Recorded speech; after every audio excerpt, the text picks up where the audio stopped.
Jā, šī laikam būtu tā pēdējā reize, kad es gribu vēlreiz braukt un ietaupīt kādu laiku.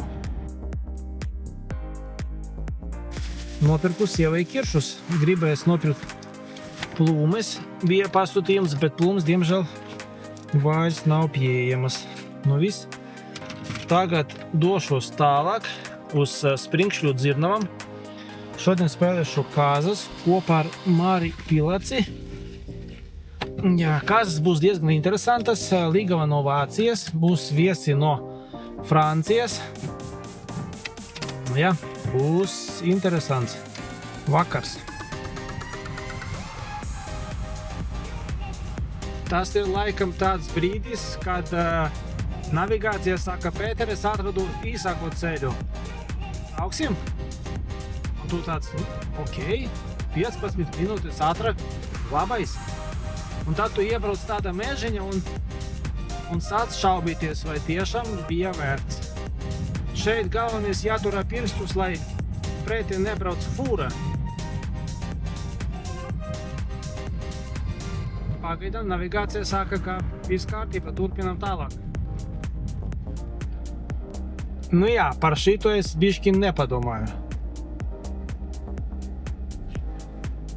Kaut kā riskit negribas. Nu re, tagad braucam atpakaļ gaita.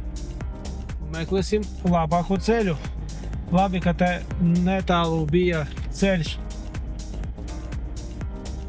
ka nav jābrauc 20 km atpakaļ gaita.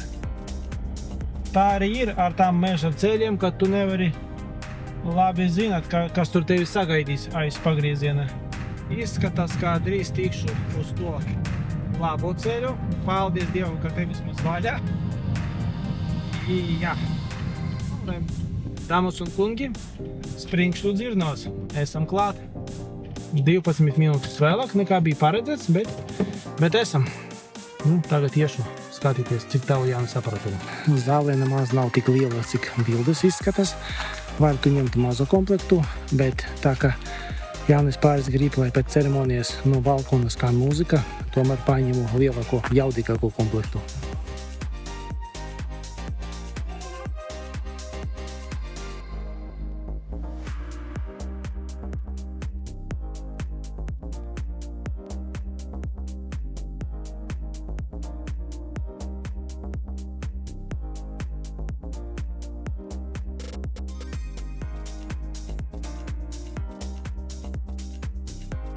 Pēc pusstundas ārā sāksies ceremonija. Tāda viesi kādu laiciņu, ap stundiņu vēl viņam būs šampis ārā. Un tāda iespējams visi jau nāks iekšā, jo ārā iespējams šodien būs karsta diena.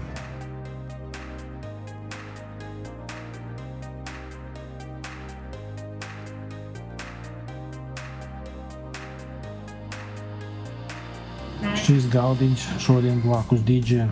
Cerams, viņam patiks skaļa mūzika. First, your movements, what it was.